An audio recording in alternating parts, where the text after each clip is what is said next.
Back to just a remarkable year we've had worldwide with the heat.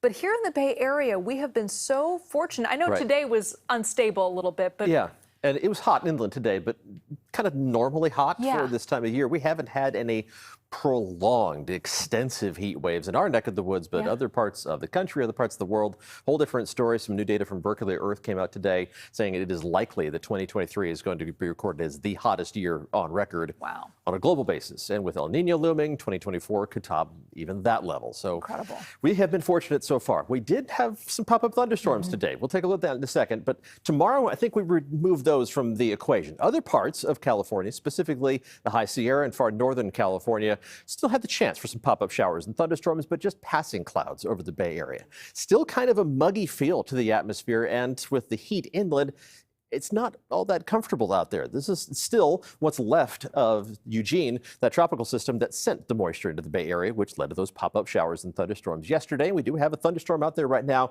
It is over far northeastern Santa Clara County, basically right around Mount Hamilton, dropping 3 different cloud-to-ground lightning strikes just within the last 15 minutes or so. It's also producing some rain, so hopefully we'll avoid any fire starts in this neck of the woods. You know, all the authorities are going to be keeping a very close eye on that just in case anything does get started. But when you see those bright colors showing up on the radar scan, indicates that this is likely producing precipitation that is reaching ground level, not evaporating on the way down. It's the only thunderstorm that we have around the Bay Area at the moment. Other parts of the state, though, have been seeing numerous cloud-to-ground lightning strikes, and that's a concern for fire starts in the Sierra and Northern California. It's just something we'll have to monitor, because sometimes those fires that get started just kind of smolder for a little while. We don't know that they really have gotten going until they've had a few days to grow a bit. Take a look at Futurecast. It shows everything quieting down tonight. We will be calm tomorrow morning. Fog around the bay and along the coast, but not spreading too far inland.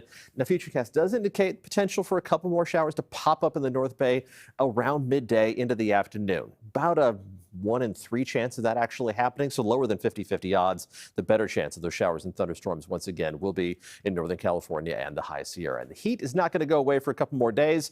The outlook for Concord over the next 10 days, upper 90s Tuesday and Wednesday, with enough moisture in the atmosphere to make it feel a couple degrees warmer. We usually don't worry about the heat index in the Bay Area because our humidity generally remains pretty consistent, but just enough moisture to make that a concern. Then a 3-day stretch of below average temperatures in store for us as we head through the end of the work week and the weekend. Right now, looking to the east and looking towards the tops of those thunderstorms, been firing over the Sierra.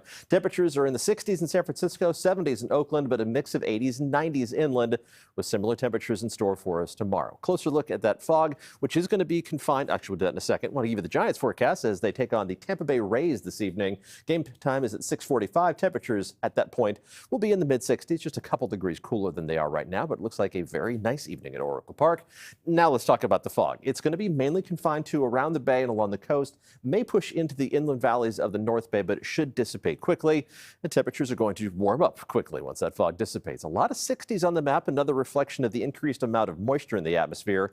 Highs tomorrow still going to be 5 to 10 degrees above normal. Mid to upper 60s along the coast, temperatures 80s to around 90 degrees down the peninsula and at or above 90 degrees for most of the Santa Clara Valley. A mix of 90s and low 100s inland in the East Bay. The Delta is going to be the hot spot with temperatures reaching up to or above 100 degrees. 70s in the city, mid to upper 70s for Oakland and the East Bay, upper 80s and low 90s for most of the North Bay, with, of course, hotter temperatures farther north, inland Mendocino County and Lake County, likely to exceed 100 degrees again tomorrow.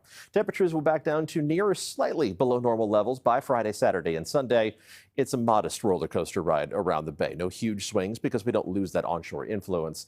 A more noticeable drop in temperatures inland, back down to the lower half of the 80s by Friday, Saturday, and Sunday for the North Bay valleys and for the Santa Clara Valley as well. And even temperatures inland in the East Bay will hover around 90 degrees, which is acceptably hot. We'll phrase it that way for the middle of July.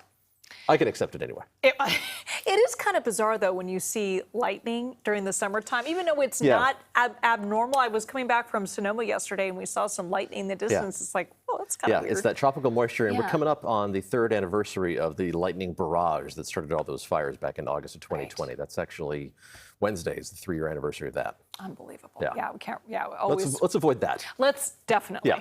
Thank you, Paul.